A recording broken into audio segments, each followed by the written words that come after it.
చంద్రబాబు అంటే వెన్నుపోటు, వెన్నుపోటు అంటే చంద్రబాబు అన్నారు వైఎస్ఆర్ కాంగ్రెస్ పార్టీ అధికార ప్రతినిధి శ్యామల. ఎన్నికల్లో ఇచ్చిన హామీలు అమలు చేయకుండా మరోసారి ప్రజలకు వెన్నుపోటు పొడిచారన్నారు. దీనికి జనసేన అధినేత పవన్ కళ్యాణ్ వత్తాసు పలుకుతున్నారన్నారు. కూటమి ప్రభుత్వంలోని ఏ వర్గానికి రక్షణ లేకుండా పోయిందని ఆరోపించారు శ్యామల. అన్నమయ్య జిల్లాలో వైసీపీ తలపెట్టిన వెన్నుపోటు దినం కార్యక్రమంలో పాల్గొన్న ఆమె ఈ వ్యాఖ్యలు చేశారు.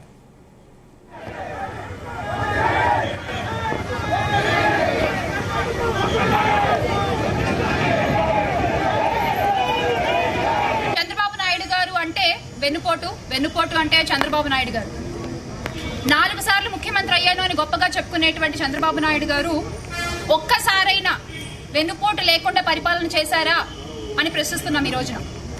ఈ రోజున దేని నుంచి మొదలు పెట్టాలి అర్థం కావట్లేదు. అంటే పసికందుల దగ్గర నుంచి రక్షణ కల్పించలేని ఈ కూటమి ప్రభుత్వం ఆడపిల్లలకి పొడిచిన వెన్నుపోటు దగ్గర నుంచి మొదలు పెట్టాలా? అబద్ధపు హామీలతో గద్దెనెక్కినటువంటి కూటమి నాయకుల గురించి మాట్లాడుతూ మొదలు పెట్టాలా? రైతుల కన్నీటి తడి నుంచి మొదలు పెట్టాలా?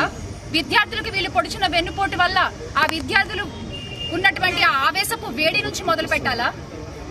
ఎండియు వాహనాలు రద్దు చేసి కొన్ని లక్షల కుటుంబాలని రోడ్డు మీదకి లాగేసినారు ఈ రోజున. మరి అక్కడి నుంచి మొదలు పెట్టాలా? లేకపోతే డిఎస్సి అభ్యర్థుల్ని అతి దారుణంగా వెన్నుపోటు పొడిచారు, అక్కడి నుంచి మొదలు పెట్టాలా?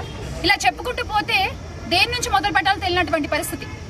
సంవత్సర కాలం పూర్తయింది కూటమి ప్రభుత్వం అధికారంలోకి వచ్చి.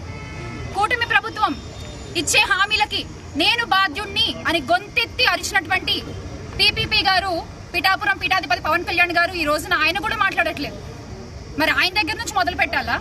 ఏంటిది అంటే మీరు నోటికొచ్చిన హామీలు ఇచ్చేస్తాము, అలవి కాని హామీలు చెప్పుకుంటూ వచ్చేస్తాము, ప్రజలు మా గద్దెనెక్కేసాంలే, ఇంకేంటి వాళ్ళని పట్టించుకోవాల్సిన అవసరం లేదులే అని అనుకుంటే మాత్రం ప్రజల పక్షాన నిలబడి ప్రశ్నించేటువంటి పార్టీ వైఎస్ఆర్ కాంగ్రెస్ పార్టీ ఒకటి ఉంది అని మీరు ఖచ్చితంగా గుర్తుపెట్టుకోవాల్సిన విషయం. మీరు మర్చిపోతే మీకు గుర్తు చేయడానికి మా పార్టీ కార్యకర్తలు పల్లె పల్లెలో, మండలంలో, గ్రామంలో, వాడలో ప్రతి చోట ఉంటారు.